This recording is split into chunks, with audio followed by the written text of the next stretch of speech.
Hello my dear friends, once again most welcome everyone. एक बार फिर से आप सभी दोस्तों का समसामयिक घटना चक्र परिवार की तरफ से आज के हमारे the pointer pen pointer analysis session में स्वागत है।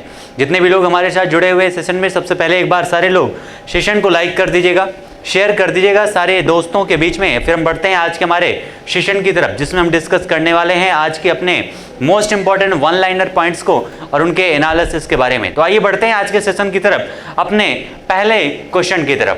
पहला हमारा क्वेश्चन क्या है, 21वें वर्ल्ड कांग्रेस ऑफ अकाउंट्स की मेजबानी कौन करेगा।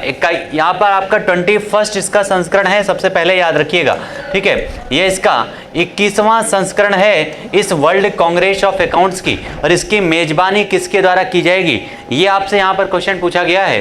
तो इसकी मेजबानी किया जाएगा भारत के द्वारा, ठीक है, हमारे इंडिया के द्वारा इसकी मेजबानी किया जाएगा। इस आपके 21वें संस्करण की वर्ल्ड कांग्रेस ऑफ अकाउंट्स की मेजबानी भारत। अगर हम बात करें डियर, तो हमारा जो देश है इसके बारे में कुछ इंपॉर्टेंट पॉइंट जान लेते हैं।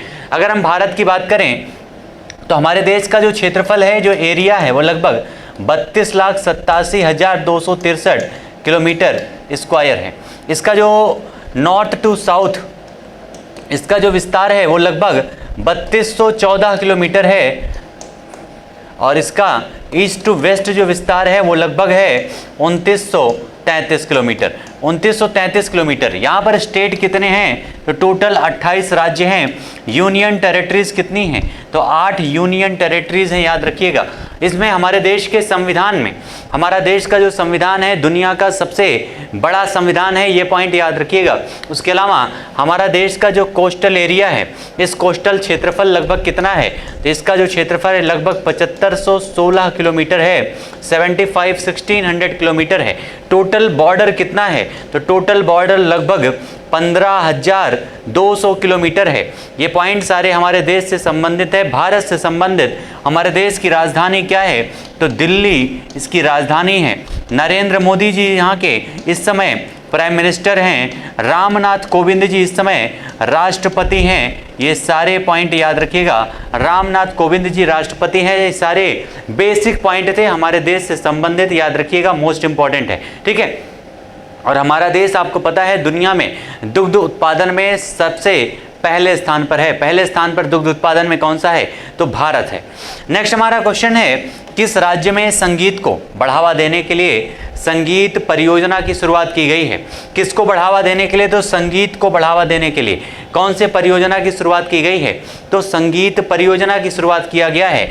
और ये कहाँ पर किया गया है, तो हमारे देश का एक पूर्वोत्तर राज्य है जिसका नाम है मेघालय, ठीक है। मेघालय में इस परियोजना की शुरुआत की गई है संगीत को बढ़ावा देने के लिए।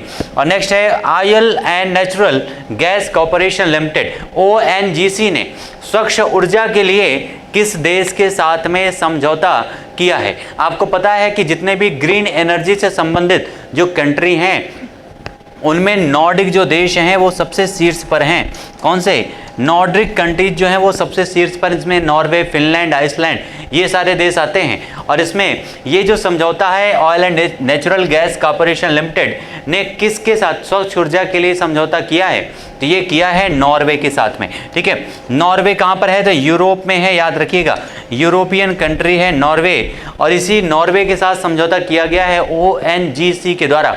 दोनों पॉइंट याद रखिएगा कि ये समझौता किसने किया है, तो नॉर्वे के साथ समझौता किया है हमारे देश की जो एक नवरत्न कंपनी है जिसका नाम है ONGC, उसी के द्वारा ये समझौता किया गया है। किस प्रसिद्ध जीव वैज्ञानिक का अभी हाल ही में निधन हो गया है, तो उनका नाम है M विजयन। नाम क्या है, M विजयन का अभी हाल ही में निधन हो गया है। जिनका संबंध कौन से क्षेत्र से है, तो इनका संबंध है जीव विज्ञान से।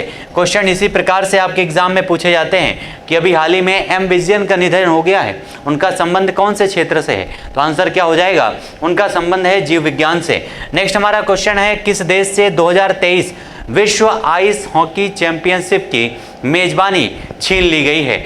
2023 में होने वाली विश्व हॉकी चैंपियनशिप की मेजबानी छीन ली गई है। किससे छीना गया है, तो ये छीना गया है रशिया से। किससे, रशिया से छीना गया है। उसका रीजन क्या है आपको पता है, क्योंकि रशिया ने यूक्रेन पर आक्रमण किया है और इससे कई सारे खेलों की मेजबानी के साथ साथ कई सारे संगठनों से भी उसको बाहर कर दिया गया है, कई सारे संगठनों से उसको निष्कासित कर दिया गया है। रशिया की अगर हम बात करें, रूस की डियर, तो रूस की अगर हम बात करें तो रूस का जो कैपिटल है, रूस की कैपिटल क्या है, तो रूस की कैपिटल है मॉस्को, याद रखिएगा, ठीक है। रशिया की कैपिटल क्या है, रशिया की कैपिटल है मॉस्को। मॉस्को कौन सी नदी के किनारे है, तो मॉस्कोवा नदी के किनारे है रशिया की, ये आपका मॉस्को जो इसकी कैपिटल है। रूस ने किसके ऊपर आक्रमण किया है अभी हाल ही में, यूक्रेन के ऊपर आक्रमण किया है, यूक्रेन के ऊपर। इसके पहले रशिया ने एक पार्ट था जिसका नाम है यूक्रेन का क्रीमिया, उस पर भी अधिकार किया था 2014 में। 2014 में क्रीमिया पर अधिकार किया गया था, तब भी उसको कई सारे संगठनों से बाहर कर दिया गया था। और उस समय एक संगठन था जिसका नाम है G8, वो जो है उसमें से रूस को बाहर कर दिया गया और वो बन गया G7। रूस की बात करें तो रूस और भारत के बीच में, इंडिया और रशिया के बीच में एक युद्धाभ्यास होता है जिसका नाम है इंदिरा युद्धाभ्यास। कौन सा, इंदिरा युद्धाभ्यास होता है भारत और रूस के बीच में। इसके अलावा रशिया के द्वारा भारत को अभी हाल ही में कई सारे अत्याधुनिक हथियार भी दिए गए हैं, और उन अत्याधुनिक हथियारों में आपका एक टैंक है T-90 टैंक, उसके अलावा कई सारी मिसाइलें हैं, और साथ में एक सबसे जो फेमस है उसका नाम है ब्रह्मोस मिसाइल। कौन सा, ब्रह्मोस मिसाइल जो है ये किसके द्वारा दिया गया है, तो रशिया के द्वारा इसको दिया गया है, याद रखिएगा। भारत और रशिया के संयुक्त उद्यम से इसका निर्माण किया जाता है, और इसका नामकरण भी भारत की ब्रह्मपुत्र नदी और रशिया की मॉस्कोवा नदी है जो मॉस्को की जिसके किनारे है, इन दोनों नदियों के नामकरण पर भी इसका नाम रखा गया है। रशिया के इस समय जो हेड हैं उनका नाम क्या है, तो उनका नाम है व्लादिमीर पुतिन। क्या नाम है, व्लादिमीर पुतिन उनका नाम है, याद रखिएगा, जो इस समय रशिया के हेड हैं, इस समय रशिया के राष्ट्रपति हैं। ये सारे मोस्ट इंपॉर्टेंट पॉइंट हैं रशिया से संबंधित जो आपके एग्जाम में पूछे जा सकते हैं, ठीक है। आइए बढ़ते हैं नेक्स्ट पॉइंट पर।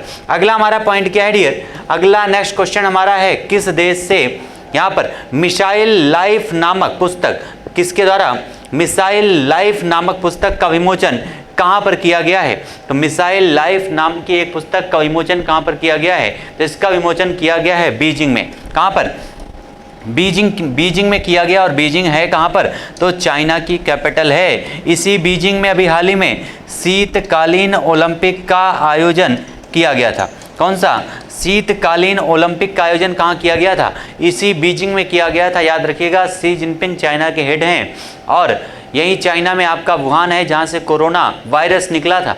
इसी चाइना में आपका है संघाई जहाँ पर एनडीबी की स्थापना की गई है ब्रिक्स देशों के द्वारा, और यहीं पर है चाइना की शोक जो आपकी नदी, इसको कहते हैं वांगो नदी, और एशिया की सबसे बड़ी जिसका नाम है यांगटी नदी, यांगशी नदी कहते हैं, वो भी कहाँ पर है, तो इसी चाइना में है। और दुनिया के सबसे ज़्यादा देशों को टच करने वाला एक देश है जिसका नाम है चाइना, याद रखिएगा, ठीक है।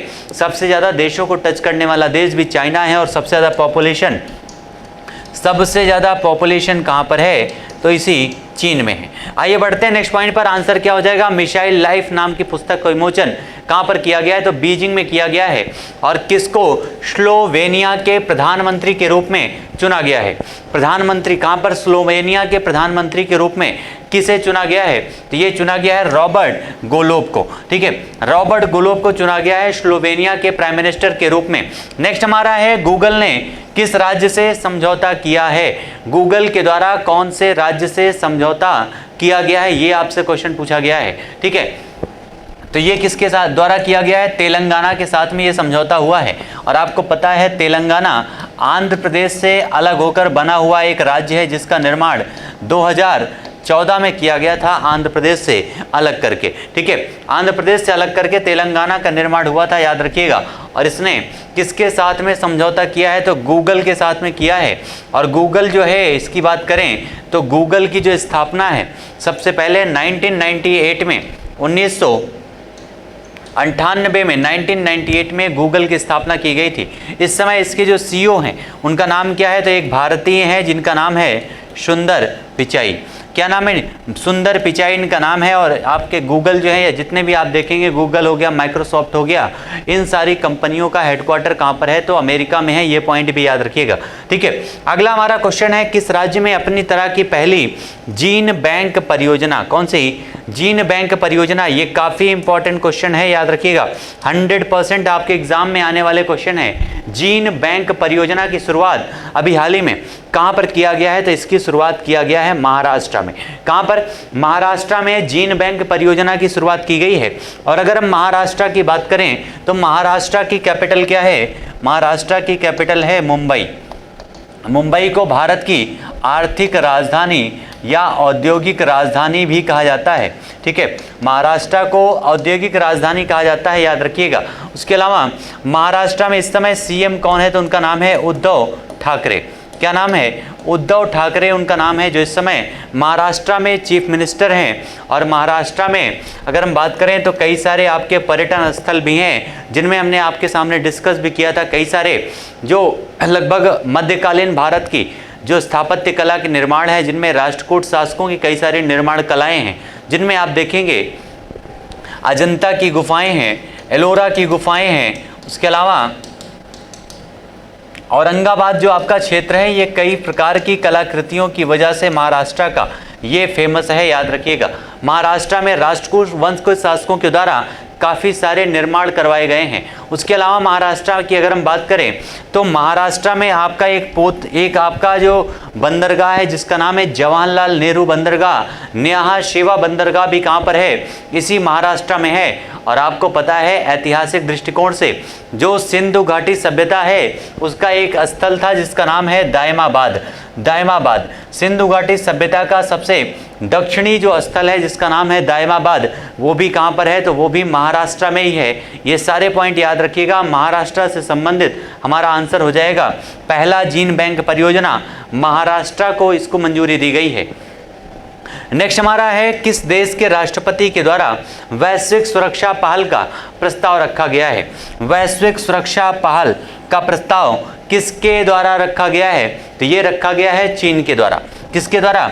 चीन के द्वारा रखा गया है, क्योंकि इस समय दुनिया में एक उभरती हुई शक्ति के रूप में दिख रहा है चाइना। कौन सा? चीन। अमेरिका को काफ़ी तेज़ी से पछाड़ते हुए चाइना बहुत ही तेज़ी से शीर्ष की तरफ बढ़ रहा है इस समय, और इसीलिए उसने वैश्विक सुरक्षा पहल का प्रस्ताव रखा है। चाइना जो है यूनाइटेड नेशन का स्थायी मेंबर भी है, जो 5 सदस्य अस्थायी सदस्य हैं कहाँ पर? यूनाइटेड नेशन में, ठीक है। तो ये आपका वैश्विक सुरक्षा पहल चाइना के द्वारा इसका प्रस्ताव रखा गया है। उसके अलावा अगर हम बात करें तो चाइना के द्वारा ही अभी कुछ महीने पहले एक ऐतिहासिक प्रस्ताव भी पास किया गया था, जिसमें ये कहा गया था कि शी जिनपिंग जब तक चाहेंगे तब तक वो वहाँ के राष्ट्रपति के पद पर बने रहेंगे। यानी अब वहाँ पर सत्ता परिवर्तन आसान नहीं होगा।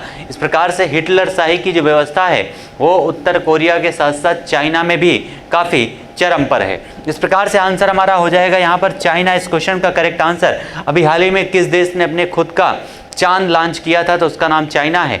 ये सारे पॉइंट याद रखिएगा। चीन से संबंधित चाइना के द्वारा ही गेहूं का उत्पादन सबसे ज़्यादा होता है, चावल का उत्पादन सबसे ज़्यादा होता है, टमाटर का उत्पादन सबसे ज़्यादा होता है। किसके द्वारा? चीन के द्वारा। और इसके साथ साथ मछली का उत्पादन भी सबसे ज़्यादा कहाँ पर होता है? तो चीन के द्वारा किया जाता है, ठीक है।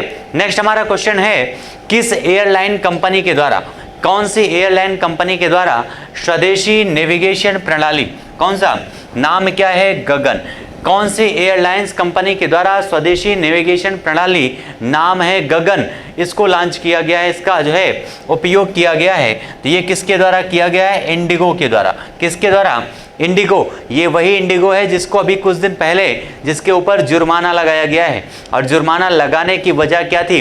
तो उसने एक दिव्यांग बच्चे को अपने हेलीकॉप्टर में या फिर अपने वायुयान में बिठाने से मना कर दिया था, जबकि उसके सारे टिकट थे और उसके माता पिता भी उसके साथ थे। फिर भी उसको दिव्यांग होने की वजह से उसको अपने वायुयान में नहीं बैठने दिया गया इंडिगो के द्वारा, और उसके बाद इस पर जुर्माना भी लगाया गया था इंडिगो को। ठीक है, तो आंसर क्या हो जाएगा, स्वदेशी नेविगेशन प्रणाली जो है जिसका नाम है गगन, इसका उपयोग किया गया है किसके द्वारा, तो इंडिगो के द्वारा। और ऐसा करने वाली जो कौन सी कंपनी बन चुकी है, तो ऐसा करने वाली इंडिगो हमारे देश की पहली कंपनी बन चुकी है। और उड्डयन क्षेत्र में अगर हम बात करें तो एयर इंडिया जो है उसका 100% अधिग्रहण टाटा के द्वारा कर लिया गया है, ये पॉइंट भी याद रखिएगा।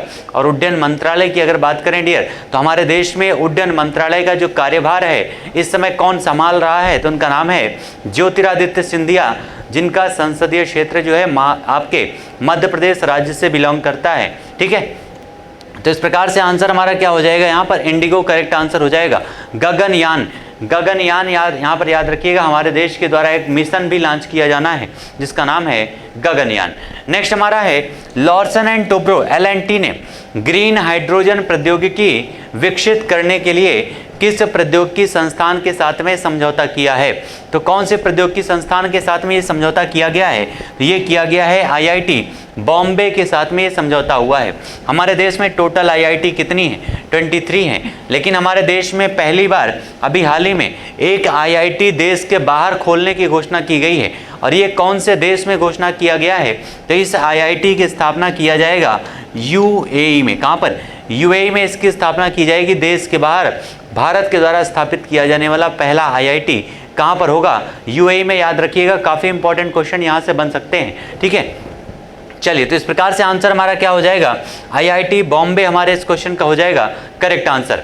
नेक्स्ट हमारा है किस देश के द्वारा स्पेशल 301 रिपोर्ट, कौन सा स्पेशल 301 रिपोर्ट जारी की गई है, तो ये किसके द्वारा जारी किया गया है, तो इसको जारी किया गया है अमेरिका के द्वारा। ठीक है, अमेरिका के द्वारा जारी किया गया है। अमेरिका की अगर हम बात करें तो अमेरिका की कैपिटल क्या है, तो वॉशिंगटन DC इसकी कैपिटल है, जहां पर IMF और वर्ल्ड बैंक का मुख्यालय है, याद रखिएगा। वॉशिंगटन DC जो आपका है ये पोटोमैक नदी के किनारे है, कौन सा, पोटोमैक नदी के किनारे है। और वॉशिंगटन DC का जो नाम है ये अमेरिका के पहले राष्ट्रपति जॉर्ज वॉशिंगटन के नाम पर इसका नामकरण किया गया है।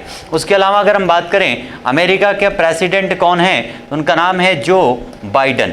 क्या नाम है, जो बाइडन उनका नाम है। वाइस प्रेसिडेंट कौन है इस समय अमेरिका के, तो उनका नाम है कमला हैरिस।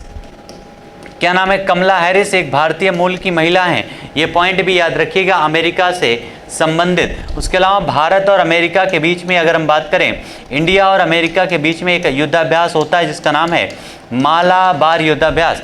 ये मालाबार युद्धाभ्यास 1992 में शुरुआत की गई थी, लेकिन आज इसमें 4 देश हो चुके हैं टोटल, और इसको नाम दे दिया गया है क्वाड का, जिसमें जापान भी 2015 से शामिल हो गया है और 2020 से इसमें शामिल हो गया है ऑस्ट्रेलिया। इस प्रकार से क्वाड जो देश हैं, 4 जो देश हैं, अमेरिका, ऑस्ट्रेलिया और आपके जापान और इंडिया, इन 4 देशों के समूह के साथ में इस मालाबार युद्धाभ्यास का आयोजन किया जाता है। उसके अलावा एक युद्धाभ्यास होता है जिसका नाम ही युद्धाभ्यास है, और ये आपका आयोजन किया जाता है भारत और अमेरिका के बीच में। ये सारे पॉइंट याद रखिएगा। अमेरिका में टोटल प्रांत कितने हैं, राज्य कितने हैं, 50 हैं, और इसमें आपका अमेरिका का जो 50वां राज्य बना था उसका नाम क्या, एक बार कमेंट में आंसर करके बताइएगा, सारे लोगों का आंसर आना चाहिए। अमेरिका की दूसरी राजधानी है जिसका नाम है न्यूयॉर्क।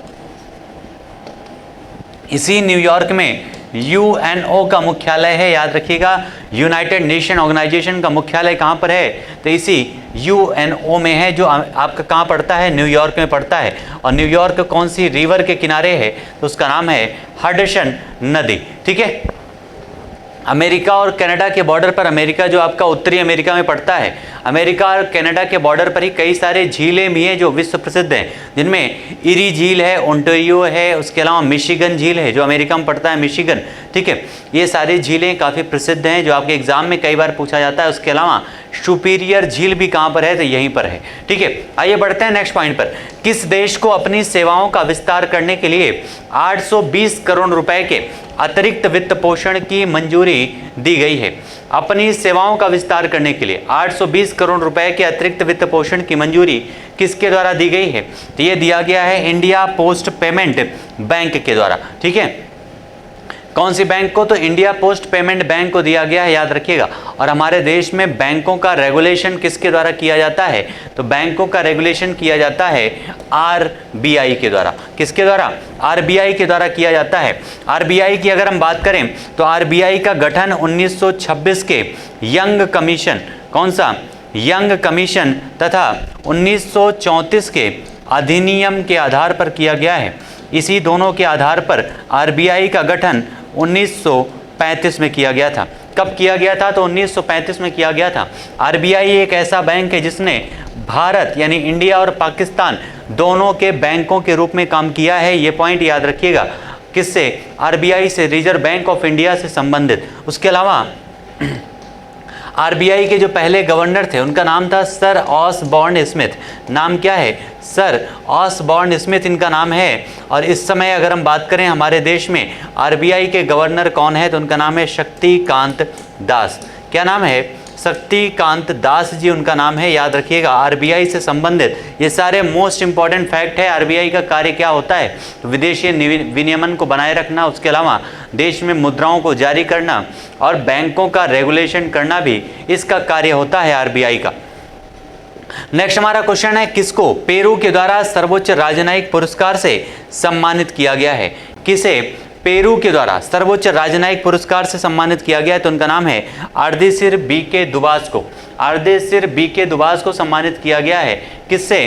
तो पेरू के द्वारा, जो पेरू का सर्वोच्च नागरिक पुरस्कार है उससे सम्मानित किया गया है।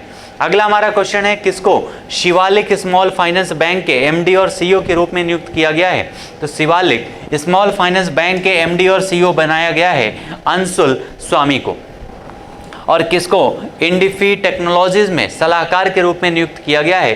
तो रजनीश कुमार को नियुक्त किया गया है सलाहकार के रूप में। ये दोनों पॉइंट नियुक्तियों से संबंधित है, याद रखिएगा, रजनीश कुमार को।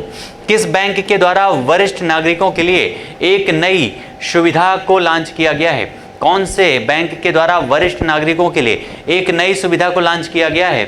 और ये लॉन्च किया गया है बैंक ऑफ बड़ौदा के द्वारा। ठीक है, बैंक ऑफ बड़ौदा के द्वारा लॉन्च किया गया है। आपको पता हो बैंक ऑफ बड़ौदा का जो विस्तार है पूरे देश में, ये केवल ग्रामीण क्षेत्रों में बैंकों की पहुंच को बढ़ाने तक के लिए इसका विस्तार किया गया था, बैंक ऑफ बड़ौदा का। ठीक है, और इसी बैंक ऑफ बड़ौदा के द्वारा वरिष्ठ नागरिकों के लिए एक नई सुविधा को लॉन्च किया गया है। और इसके द्वारा कौन सी सुविधा शुरू की गई है? तो उसका नाम है बाब वर्ल्ड गोल्ड। कौन सा? इसके द्वारा जो सुविधा शुरुआत की गई है बैंक ऑफ बड़ौदा के द्वारा, उसका नाम है बाब वर्ल्ड गोल्ड। नेक्स्ट हमारा है अंतर्राष्ट्रीय श्रमिक दिवस। कौन सा? अंतर्राष्ट्रीय श्रमिक दिवस कब मनाया जाता है? तो ये अंतर्राष्ट्रीय श्रमिक दिवस मनाया जाता है 1 मई को। 1 मई को सेलिब्रेट किया जाता है अंतर्राष्ट्रीय श्रमिक दिवस। और इस दिवस को अन्य किस नाम से जानते हैं? तो इसे मई दिवस के नाम से जानते हैं। ये पॉइंट भी याद रखिएगा, मई दिवस के नाम से जानते हैं। अंतर्राष्ट्रीय श्रमिक दिवस है तो एक पॉइंट भी याद रखिएगा, आईएलओ यानी इंटरनेशनल लेबर ऑर्गेनाइजेशन जो आपका है, इसका स्थापना कब किया गया था? तो 1919 में। जो अंतर्राष्ट्रीय श्रम संगठन है 1919 में इसकी स्थापना की गई थी। और अगर कुछ अन्य दिवसों की बात करें तो कई सारे दिवस हैं जिनको आपको याद रखना जरूरी है, जिनमें आपका 9 जनवरी को आपका आ जाता है महात्मा गांधी का प्रवासन, जब भारत वापस आए थे दक्षिण अफ्रीका से। उसके अलावा जनवरी के महीने में ही आपका महात्मा गांधी का देहांत भी हुआ था, उनका असैसिनेशन हुआ था। 30 जनवरी को शहीद दिवस के रूप में याद रखते हैं। 2 फरवरी को याद रखिएगा, 2 फरवरी को आपका मनाया जाता है जो शुष्क भूमि दिवस है, जिसके दिन रामसर साइट की घोषणा की जाती है 2 फरवरी को। ये सारे मोस्ट इंपॉर्टेंट हैं, याद रखिएगा।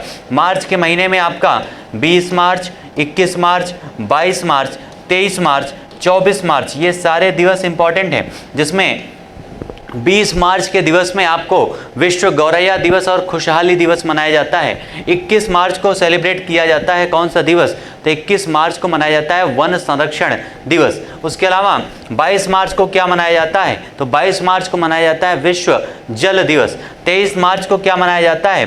तो शहीद दिवस, जिस दिन आपका सुखदेव, भगत सिंह, राजगुरु इन लोगों को फांसी दी गई थी 1931 में, उसको शहीद दिवस के रूप में मनाते हैं। उसके अलावा 24 को मनाया जाता है टीबी दिवस। ये सारे पॉइंट याद रखिएगा, टीबी दिवस मनाया जाता है। उसके अलावा 22 अप्रैल को सेलिब्रेट किया जाता है आपको पृथ्वी दिवस।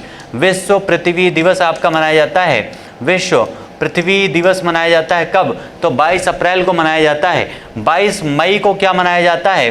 तो 22 मई को सेलिब्रेट किया जाता है जैव विविधता दिवस। कौन सा? जैव विविधता यानी बायोडाइवर्सिटी डे मनाया जाता है, 22 मई को सेलिब्रेट किया जाता है।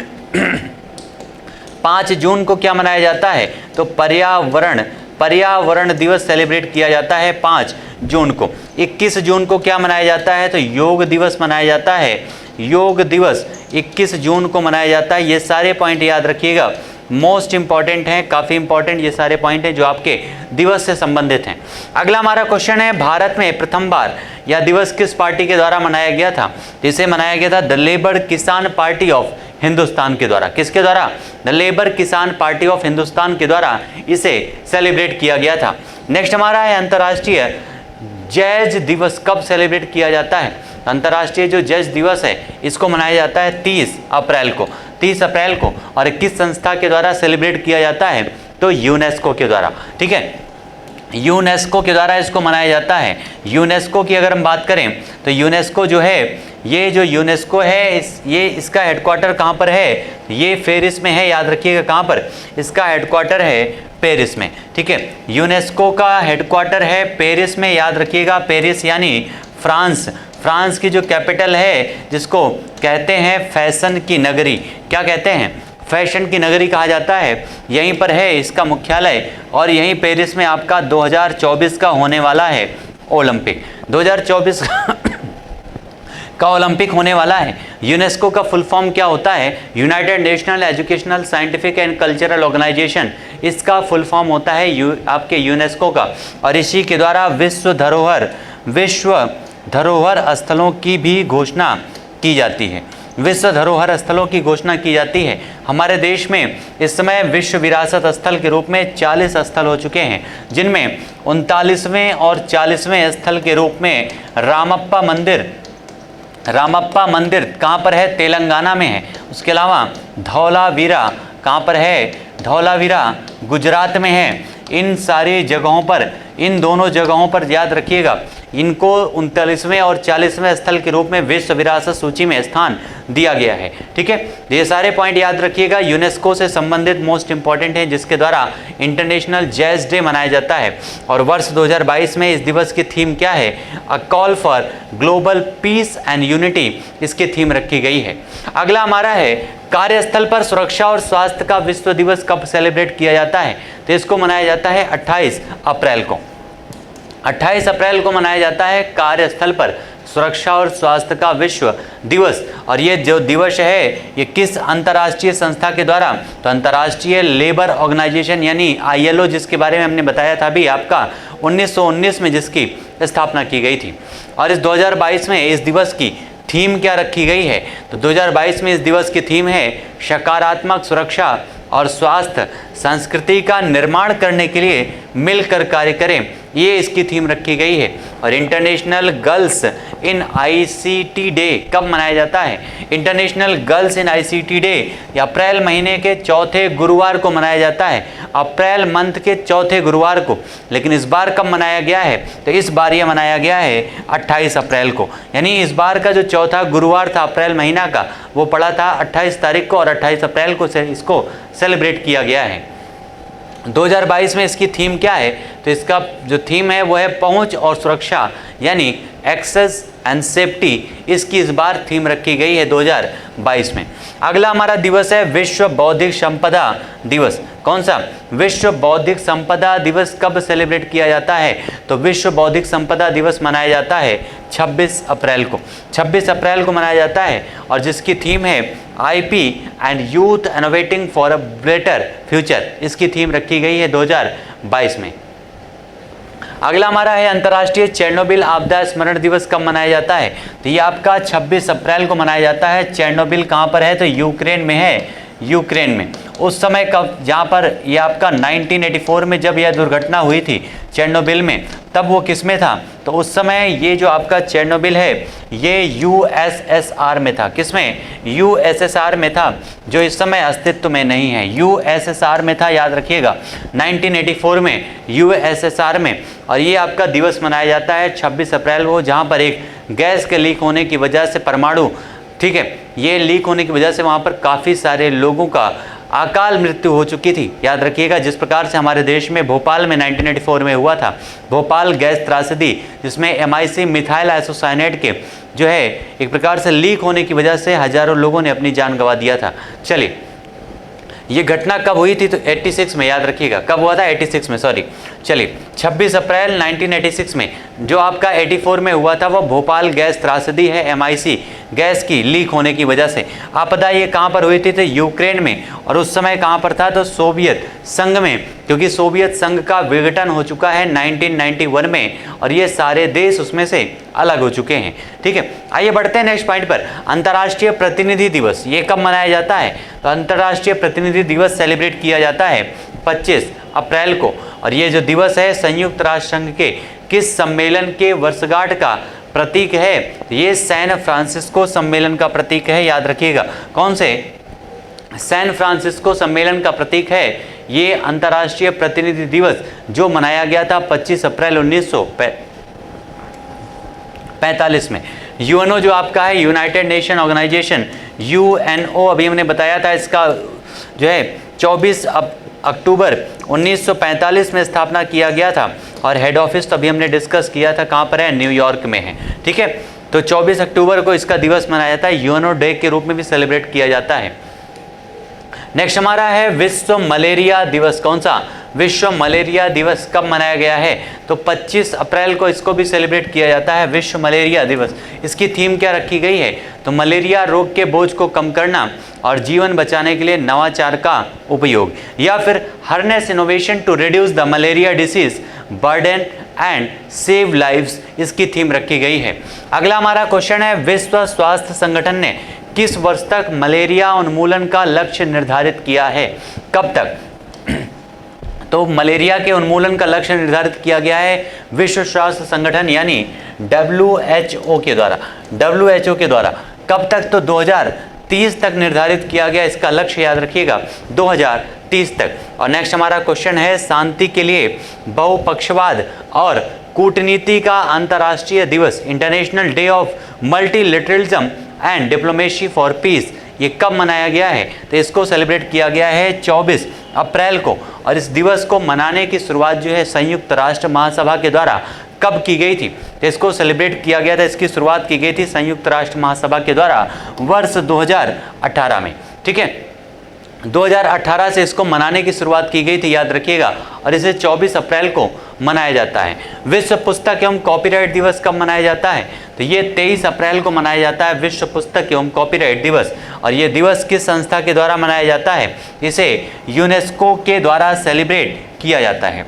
नेक्स्ट हमारा है, अंग्रेजी भाषा दिवस कब सेलिब्रेट करते हैं, यानी इंग्लिश लैंग्वेज डे कब मनाया जाता है? तो ये 23 अप्रैल को मनाया जाता है। एक बार कमेंट में आंसर करके बताइएगा कि हमारे देश में जो आपका हिंदी दिवस है वो कब सेलिब्रेट किया जाता है, राष्ट्रीय हिंदी दिवस। सारे लोग कमेंट में आंसर करके बताइएगा। हमारे संविधान में, हमारे कॉन्स्टिट्यूशन में टोटल कितनी लैंग्वेज है? तो टोटल 22 है, ये पॉइंट याद रखिएगा। और साथ ही मूल संविधान में हमारे देश में कितनी भाषाएं थी? तो 14 भाषाएं थी। ठीक है, 14 भाषाएं थी हमारे मूल संविधान में, जिसमें बाद में मणिपुर, कोंकणी, नेपाली, डोंगरी, ठीक है, बोडो, ये सारी भाषाओं को बाद में शामिल किया गया। और इस समय टोटल 22 भाषाएं हैं हमारे देश के संविधान में। आइए बढ़ते हैं नेक्स्ट पॉइंट पर। यह दिवस जो है किस व्यक्ति के जन्म दिवस एवं पुण्यतिथि के अवसर पर सेलिब्रेट किया जाता है? तो इसको सेलिब्रेट किया जाता है विलियम शेक्सपियर को।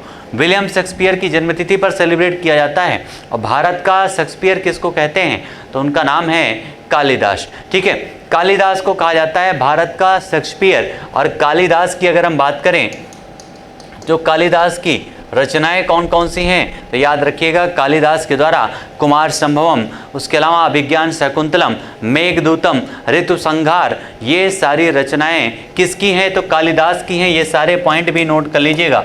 ऋतुसंहार, उसके अलावा कुमार